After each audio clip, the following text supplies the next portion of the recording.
El coronel Antonio María Guevara se presenta como analista de seguridad y defensa, coordinador de la Fundación Dos Pañuelos, pero además lo conocemos y sobre todo lo seguimos como investigador y como articulista. Dos de sus más recientes trabajos son Una victoria a secas y el otro es Talanquera mediante, y dice y aclara, la talanquera, ese portón rústico de los llanos que se usa para ilustrar los cambios políticos y militares forzados frente a la presión de una coyuntura que pone como alternativas a la muerte y la cárcel a asumir una decisión distinta a la promesa y al juramento de acompañar el fraude y el delito. Vuelve a colocarse bajita para los militares durante el 28 de julio y días subsiguientes. Por eso lo estoy llamando para que nos explique claramente sobre estas dos, aunque la lectura lo dice muy claro, pero para que nos hable sobre estos dos más recientes trabajos. Bienvenido, coronel Antonio María Guevara. Muchas gracias, Napoleón. Muchas gracias por la invitación y un saludo para tu audiencia. Bueno, te escuchamos.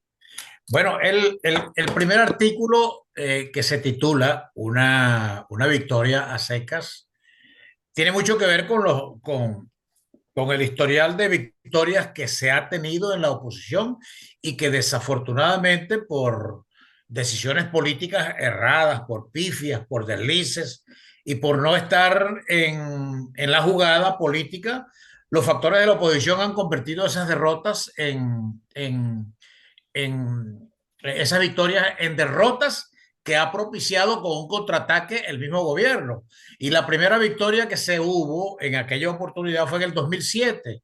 Fue una victoria iniciada con el movimiento estudiantil en la calle, motivada por el cierre de Radio Caracas Televisión en el año 2007. Posteriormente, el gobierno convocó a un referéndum para aprobar 69 artículos de la Constitución Nacional y esa movilización imbricó bastante a la sociedad en términos de calle y de voto y propició un triunfo que fue reconocido de muy mala gana por Hugo Chávez y lo calificó como victoria pírrica o de mierda. Así textualmente lo dio Hugo Chávez después de destrozar una pared en el Palacio de Miraflores, pero también empujado por la todavía autoridad moral que retenía su antiguo ministro de la Defensa, el general Raúl Baduel, en los cuarteles de ese entonces. Entonces, esa fue una victoria que posteriormente el gobierno la transformó, una victoria para la oposición, pero que el gobierno posteriormente convirtió esa derrota de ellos en otra victoria con un contraataque que se hizo a través de meter los 69 artículos que iban a reformarse a través de leyes orgánicas en comunidad con los poderes públicos. Esa fue la primera victoria pírrica o victoria de mierda que se tuvo en esa oportunidad. Y la segunda victoria que se tuvo por la vía electoral fue la victoria de la Asamblea Nacional en las elecciones parlamentarias del año 2015. Casi 112, mejor dicho, 112 diputados de 165 y que se prometió incluso por el primer presidente de esa asamblea, que era el diputado Henry Ramos Ayud, que en 6 meses habría un cambio político en el país. Las pésimas decisiones que se tomaron a partir de esa Asamblea Nacional, que finalizaron con la trágica decisión de designar un gobierno interino que se diluyó en el tiempo, entonces convirtieron precisamente esa victoria en una derrota para la oposición y otra victoria para el gobierno. Pero la victoria de las elecciones del 2015 para la Asamblea Constituyente, eh, La Asamblea ¿por Nacional. qué se vio a la Asamblea Nacional, perdón? Eh, ¿Quién, el gobierno evidentemente, la dictadura no lo iba a aceptar o no le gustaba eso y en lo posible no lo iba a aceptar? ¿Cuál era el ministro de la Defensa que, al igual que Baduel allá en el 2007, dijo, pues hay que aceptar esto porque la diferencia es muy grande? El ministro de la Defensa, precisamente, muy Ujú. oportuna la intervención tuya, precisamente en el año 2015, el ministro de la Defensa de esa ocasión tenía doble sombrero. era comandante estratégico operacional, que es el hombre que comanda operativamente las tropas en el campo de batalla, y era ministro de la Defensa, el general en jefe Vladimir Padrino López. 10 años después, casi, mejor dicho, 9 años después, nos volvemos a conseguir con una coyuntura similar, la decisión de reconocer, de garantizar, de decir, si es que la oposición gana el 28 de julio, que lo ganó, corresponde como corresponde protagónicamente y como ha correspondido históricamente en este tipo de procesos a la participación de la Fuerza Armada Nacional, de Más que aceptar al Consejo Nacional expresamente. Electoral, que sería lo lógico. Correcto. Ok. Ahora, mucha gente dirá, bueno, pero las circunstancias no son las mismas. Ya no son las mismas de aquel 2007 y ya no son las mismas de aquel 2015. Ahora, desde el regreso de Chávez, una vez que se le pidió la renuncia que él aceptó, al tercer día resucitó, ¿no? Pero no como Cristo, sino como Frankenstein. Entonces, es muy diferente la situación actual, porque a partir de ese momento empezaron a eh, transformar las Fuerzas Armadas, a, la persecución entre los militares fue todavía más ardua. De hecho, hay más militares presos que civiles en este momento y desde hace tiempo. ¿Cómo reaccionaría según su punto de vista frente a lo que dicen las encuestas, que la diferencia es tan grande y tan abrumadora, ¿no?, que es muy difícil de ocultar? ¿Cómo reaccionaría Padrino López esta vez? Bueno, esto que acabas de señalar últimamente, nos referimos a la tercera derrota que tuvo el régimen, que es la derrota del 11 de abril. ¿Verdad? Pues la derrota del 11 de abril fue una derrota en conjunción de la gente en la calle con los pronunciamientos militares que al final forzaron a la renuncia al presidente de la República. O sea, al final fueron los militares con sus pronunciamientos que forzaron a la renuncia del presidente de ese entonces, que era Hugo Chávez. Esa es la tercera derrota. Pero sin embargo, también lo acabas de decir, que después de esa derrota y que regresó al tercer día, según las escrituras, según las escrituras, regresó al tercer la día y escritora regresó de Frankenstein. sí, sí, y regresó precisamente con la idea de convertir esa derrota en una nueva victoria y la convirtió, porque aplanó a las Fuerzas Armadas, reformó la ley orgánica de las Fuerzas Armadas Nacional y activó un quinto componente que se llama la Milicia Nacional, purgó a las Fuerzas Armadas Nacionales aquellos que ya les resultaban inconvenientes y que no eran suficientemente leales a la revolución bolivariana, los sacó de línea de mando, de actividades operativas, los mandó para su casa y ese grupo de militares al final fue a recalar a la Plaza Altamira, pero eso fue pudiéramos decir, un proceso que él en el tiempo, para evitar que se reeditara en otra oportunidad, un 11 de abril, lo consiguió muy bien. Bueno, eso en primer lugar. Entonces vamos ahora a la otra parte de la pregunta que tú haces, que es exactamente cómo facilitar que lo que puede ocurrir el 28 de julio en el resultado de las elecciones presidenciales, esos resultados sean acatados en primer lugar por el Consejo Nacional Electoral, en segundo lugar por el alto mando revolucionario y en tercero y último lugar que sea la Fuerza Armada la que diga sí, hay que aceptar esos resultados. Ahora, yo he insistido en esos dos artículos que he propuesto para la opinión pública, que es una victoria secas y talanquera mediante, que para lograr materializar, concretar esa victoria, o sea, pasar por caja con el billete y que le den de una vez el premio del reconocimiento de la victoria, hay que tener un plan. Y la oposición tiene que tener, ese plan es el padrón electoral. Estamos hablando de los tres, el testigo principal y los dos suplentes. Estamos hablando de la logística en la mesa electoral, en el centro electoral, en las parroquias electorales, en los 335 municipios del país y en los 24 estados de la nación para soportar el esfuerzo de ese venezolano que se va a parar, a despertar y a vestirse y a estar listo antes de que se instale la mesa electoral el domingo 28 de julio y se va a retirar de esa mesa electoral después que se anuncien los escrutinios. Pero además de eso, debe mantenerse en un dispositivo de expectativa para defender el voto y la soberanía popular. Tú me dirás, ¿pero cómo se va a defender? Bueno, esa es la pregunta de las 64.000 Pero lochas. según, perdona que te interrumpa, pero según María Corina Machado, todo eso se está haciendo, se está trabajando, se está organizando, se Se está, está, se está. sí, Fíjate, estamos hablando en proceso no de presente, sino de futuro. Se está. La no, se experiencia de está la de presente, que lo oposición. están haciendo ahora. No, bueno, yo le doy el beneficio de la duda a María Corina Machado y al grupo que está organizando el padrón electoral. Pero la experiencia histórica de la oposición en materia de padrón electoral es que siempre anuncian que tienen el 95, nunca el 100%, el 95% del padrón electoral activado. Al final, eso nunca ha pasado más allá del 65% y precisamente ahí es donde están los resultados. Pero Guevara, María Corina Machado no es Ramos Alú, por citarte Estoy uno de con, los dirigentes más conocidos y que fueron más importantes o que son más importantes dentro de la partidocracia tradicional. María Corina Machado da la impresión que es totalmente diferente y ha demostrado que es como una hormiguita en el trabajo.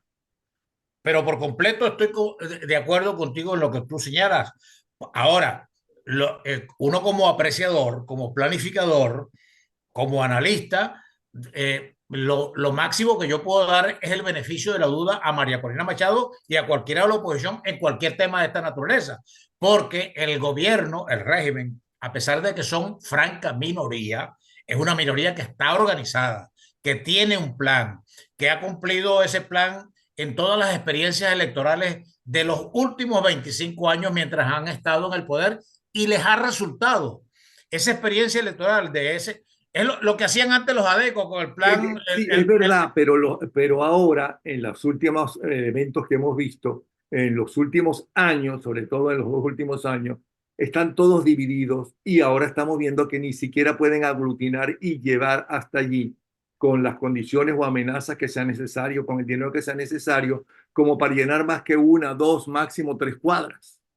Bueno, está bien, está bien que uno mantenga sobre esa base de esa impresión que eso es así, pero como planificadores nosotros debemos de plantear la peor hipótesis hasta que no se concrete exactamente el resultado, no solamente el 28 de julio, sino días después del 28 de julio, porque esa es la idea.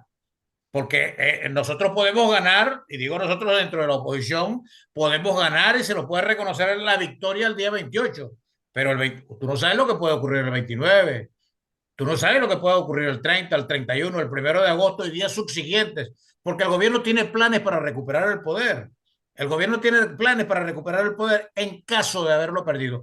Por eso es que tiene a los colectivos, tiene a los paramilitares, tiene la guerrilla desmovilizada. Por eso es que tiene planes para ese tipo de cosas para generar al nuevo gobierno que se instale en provisionalidad y en transición, inestabilidad, ingobernabilidad con el ejercicio de la violencia. Entonces, para eso es que uno debe exigir un plan, porque el plan no es solamente llevarle al venezolano que va a estar en el centro electoral con la equivalencia de un punto rojo, la comida, relevarlo para que se vaya a bañar y vaya a descansar un poco mientras el desarrollo de la elección ese día se va planteando. No, el plan es también para los días subsiguientes. O sea, no podemos hacer lo que se hizo el 11 de abril, que después que se anunció que se le había pedido la renuncia al señor presidente, la cual aceptó, todo el mundo fue a echarse palo.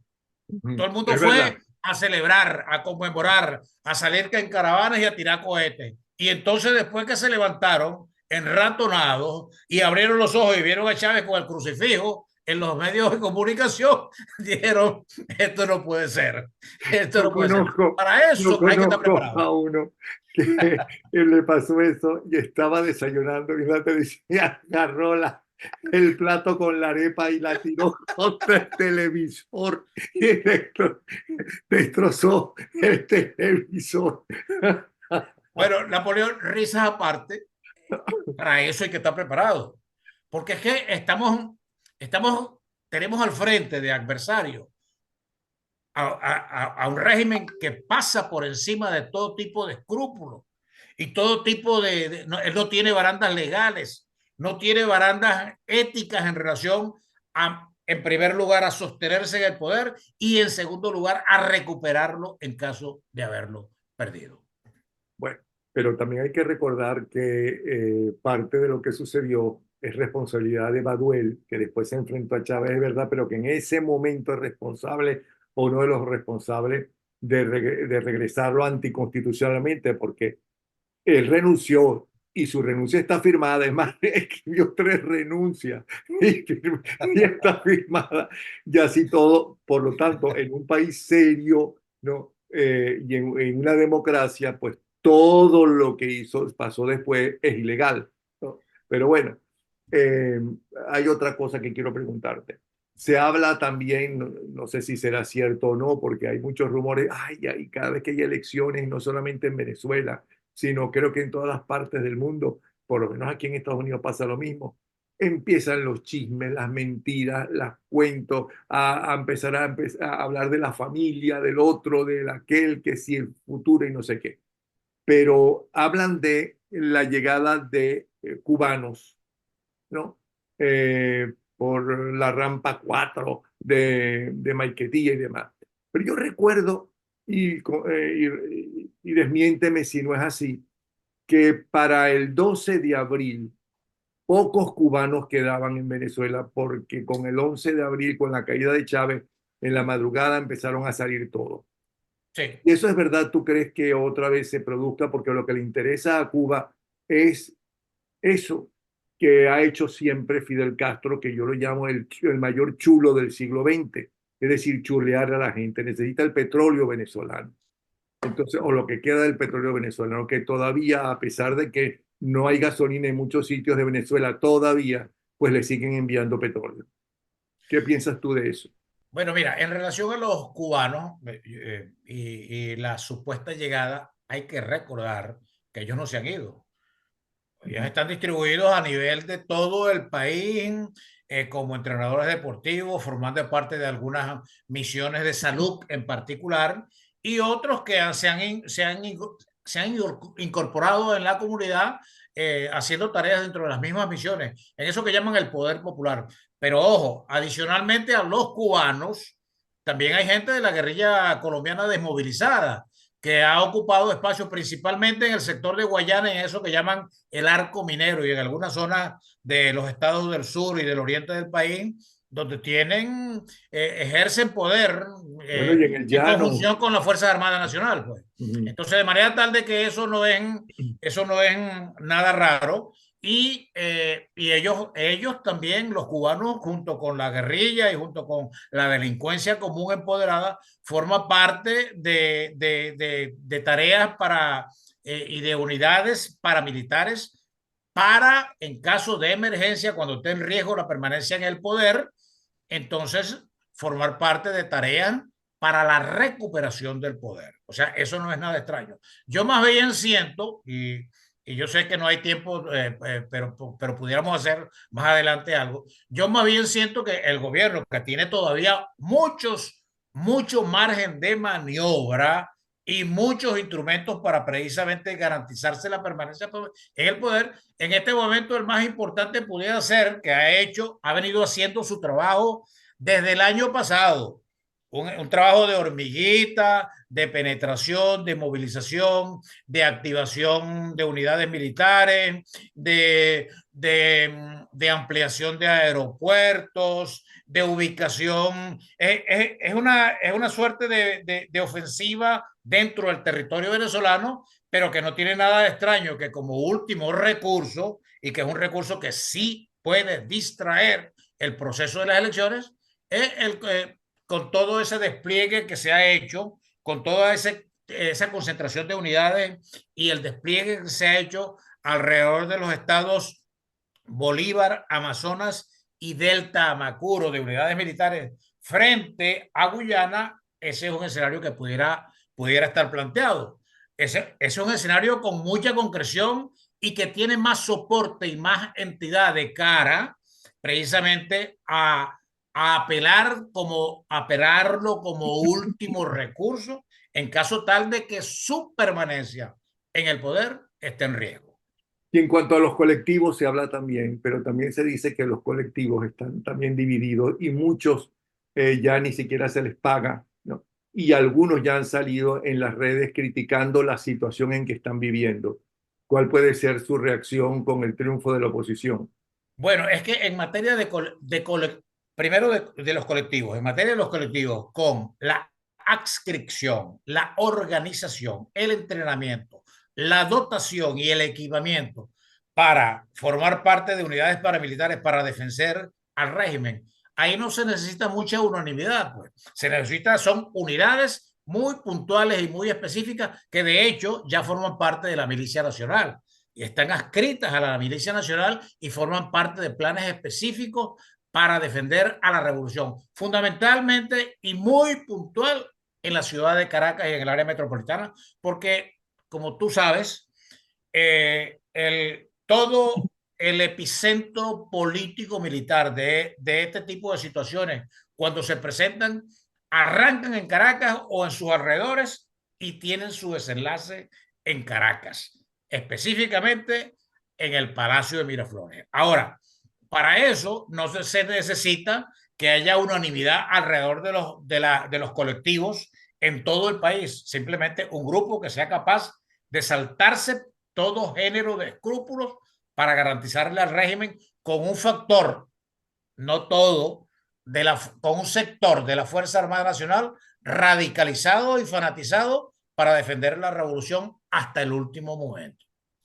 Ahora bien, el caso de Padrino López, no solamente su actitud en el 2015, reconociendo el triunfo de, yo no lo llamo oposición, yo llamo de los luchadores democráticos por la libertad del país, en el 2015. Luego se dijo que estaba implicado en la conjetura contra Maduro, donde se liberó a Leopoldo López y apareció en la Carlota, ¿ok? Aunque él después lo negó.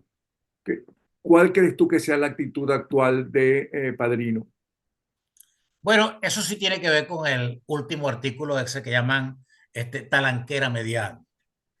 Mira, la naturaleza humana siempre ha estado asociada por supuesto, primero con las lealtades y la confianza, pero a la hora de las chiquiticas, a la hora de conseguirse esa naturaleza humana, bajando y conseguirse de frente con ese sitio donde se pagan todos los karmas arrastrados en el desarrollo vital, que llaman la bajadita, ahí se olvida todo el mundo de compromisos, de juramentos y de lealtades y se empieza a pisar el camino de la traición.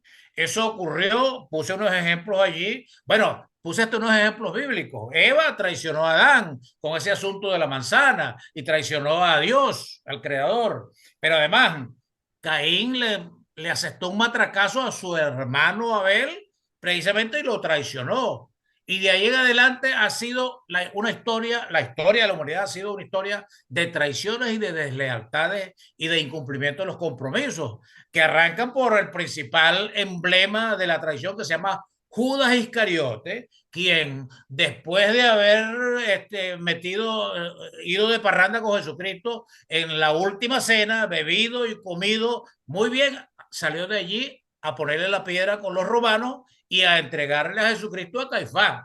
de allí Jesucristo fue crucificado. Eso es lo bíblico. Pero vamos a poner tres ejemplos Claro emblemáticos. que se puede ver desde otro punto de vista. Se puede ver desde Pero otro punto de vista que hay otros gracias a enfoques. Judas, Jesucristo pudo hacer para lo cual él vino a la tierra, es decir, para ser Ese es sacrificado. A lo mejor un fue un enfoque acuerdo, qué sé completamente yo, no bíblico. sé, porque lo Sí, anterior son metáforas.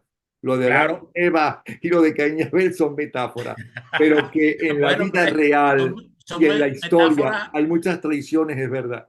sí, son metáforas aceptadas entre los que creen y en los que son creacionistas, y eso es impepinable. Como decir. Pero hay ejemplos históricos que eso sí son realidades. Por lo menos en la Segunda Guerra Mundial, 2 días antes, Hitler hizo una cena y estaban todos los generales, ¿verdad?, ratificándole lealtad y compromiso a su juramento. Pero cuando la artillería del ejército soviético y la infantería del ejército soviético empezó a morder los escalones de la Cancillería en el búnker donde estaba, Hitler estaba solo, única y exclusivamente con su perro pastor alemán, con su mujer Eva Braun y con, ese sí fue fiel, con Goebbels, que estuvo allí con su esposa Magda y sus 4 muchachos y los envenenó y después se dio un pepazo en la cabeza. ¿Verdad? O sea, lo que te quiero ilustrar con esto es que en materia de las chiquiticas, la gente se queda sola. Pero eso ocurrió también en 1958, cuando ya el pueblo le estaba tocando las puertas de Miraflores con los militares. Hubo un general de división, Luis Felipe Llovera Páez, que le dijo a Marcos Pérez Jiménez: Marcos, vámonos de aquí porque Pescuezo nos retoña. Ese es otro ejemplo histórico, es una realidad, eso no es bíblico. Y luego hay un ejemplo chiquitico ahí cercano, que es el 11 de abril. ¿Verdad? A las 3 de la tarde, todos los generales y almirantes del alto mando militar todavía gritaban patria, socialismo o muerte, ¿verdad? Garantizándole fidelidad a Hugo Chávez en esos momentos. Pero a las 6 de la tarde, cuando ya empezaron los muertos de la manifestación, los pronunciamientos militares, nadie, Chávez se presentó única y exclusivamente al Comando General del Ejército con su jefe de casa militar y unos escortas. Porque su más fiel compañero y amigo, jugador de softball con él, etcétera, y que se escribían cartas cada rato, que era el general Manuel Rosendo, que era el jefe del CUFAN, el hombre más poderoso operativamente en la capital de la República, ya había brincado la talanquera. Pero además la había brincado Vázquez Velázquez, la había brincado Sierra Alta, que era el de la Marina, que la había brincado Belisario Hernández, andaba huido, la había brincado Bernabé Carrero Cubero, que era jefe de Estado Mayor Conjunto, la había brincado Lucas Rincón a las 3 de la madrugada cuando hizo ese anuncio públicamente. De manera tal que lo que va a ser Padrino el 28 de julio, si la oposición arrasa voluntariamente y cumple con los procesos de un plan, es lo mismo que han hecho los militares a lo largo de toda la historia. Pero además, que eso no es exclusivo de los militares, porque eso de las deslealtades, de las traiciones, eso es exclusivo, eso es atribuible a todo el mundo. Y entonces ahí es donde empieza a sonar el vallenato de que promesas de cumbiambera, hojas que se lleva el viento, como dice Aníbal Velázquez en el vallenato. Yo no sé si has oído ese vallenato, Napoleón. Claro, sí. Entonces es por eso que veo en tu artículo que todavía tienes y que todavía no, que tienes ahora viendo la luz al final, la posibilidad de ver la luz al final del túnel. Sí, yo la veo, siempre la he visto. Yo siempre la he visto y es más, Pero no en tus artículos. Este es el primero que yo veo bueno, porque uno trata de con también esperanza, porque yo uno creo que trata de, tú te también de abrir un formaste. camino con los Yo artículos. creo que tú te formaste, a mí también, por cierto, el bachillerato con los jesuitas. En los jesuitas que a mí me enseñaron, que no eran en Venezuela, por cierto, donde yo estudié el bachillerato, decían, piensa mal y acertarás. No, es que yo soy el planificador y los Pero por planificadores fortuna, siempre quiero trabajamos con la aclarar, peor hipótesis. ya va, pero por fortuna y quiero aclarar, la primaria la estudié con los hermanos de La Salle, que son humanistas, creen en la bondad de los seres humanos y demás, o por lo menos eso fue lo que yo aprendí de ellos. Pero sigue adelante entonces. Tú, El, el, yo soy planificador y como planificador siempre pienso la peor hipótesis. La mejor hipótesis que piensa el común, que no ve lo que está ocurriendo, no analiza lo que está ocurriendo con ojos de planificador, sino con el corazón, con optimismo. No me digas cosas malas porque entonces me decepciona y me empieza a atacar la desesperanza. No, yo lo veo con los ojos de la peor hipótesis. La mejor hipótesis que ve todo el mundo es que gane María Corina y todo el mundo hace caída y mesa limpia en el Ministerio de Defensa. Yo veo como peor hipótesis que en una hora de las chiquiticas y esperando todo el mundo en la bajadita a los militares que forman parte de lo que llaman el Estado Mayor Superior, que son 17 generales y almirantes. Bueno, encabezados por Vladimir Padrino López, precisamente hagan el reconocimiento formal de esa victoria. Pero además, esto forma parte de la, pero además de que Padrino López forme parte de una transición, forme parte de una transición para garantizar precisamente que desmonte todo el esquema de violencia y de inestabilidad que tiene diseñado el régimen en caso tal de presentarse ese tipo de coyuntura. Esa es mi peor hipótesis, que no es la mejor hipótesis para el común, que piensa con una Barbie montada aquí en un hombro y con, sí, muy ingenuamente, que se va a llegar así de la noche a la mañana. No, va a ser difícil, va a ser comprometido, va a ser un poco complejo, pero eso se soluciona si hay un plan. Yo siempre he insistido con el plan. Si el plan ahora, funciona, como tú has estudiado, como tú mismo lo dices y investigado, la trayectoria que ha tenido durante todos estos años María Corina Machado, ¿crees que eso que tú estás pidiendo, ella no lo está haciendo con su grupo?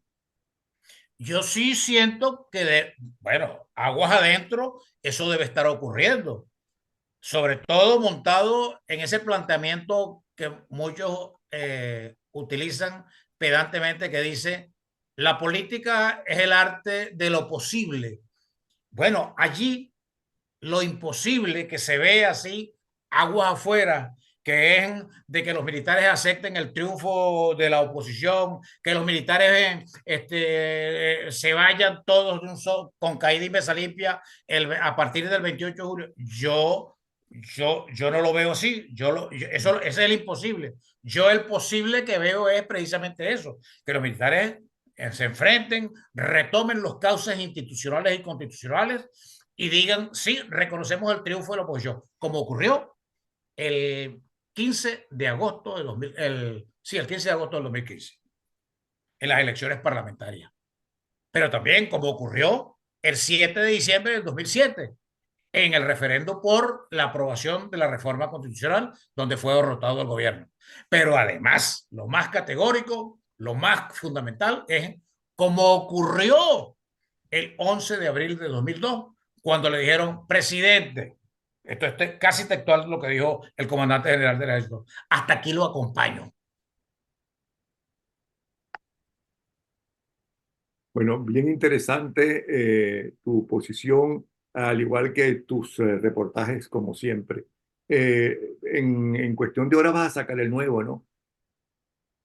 En cuestión de, Horas vas a publicar el nuevo. sí, ya no, ya está publicado, ya anda, ya lo mandé como columna. Ah, pero no lo he leído. Todavía no lo he recibido. Napoleón, tenemos que debatir eso. Pero, De, espérate, no lo he recibido como lo recibí de ti, pero no lo he visto en, ¿cómo se llama? Lo recibí en una cosa personal que tú me enviaste. Pero, claro. Sí. ok, bueno, Es, gracias, Coronel Antonio María Guevara, analista de seguridad.